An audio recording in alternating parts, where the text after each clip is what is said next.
নিজের স্বামীকে যদি নিম পাতার মতো তিতা লাগে তবুও আপনি তাকে সর্বোচ্চ ভালোবাসার চেষ্টা করবেন।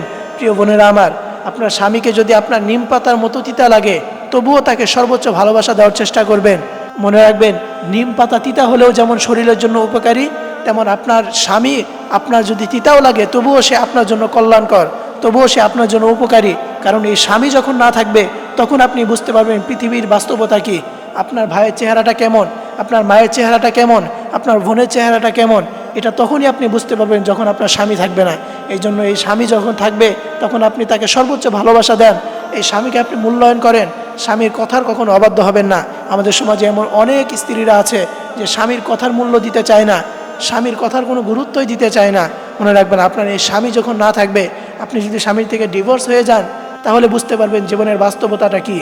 কথায় কথায় আপনাকে মা বাবারা খোঁটা দিবে। এই জন্য প্রিয় বোনেরা আমার, এই কাজটি কখনোই আপনি করবেন না।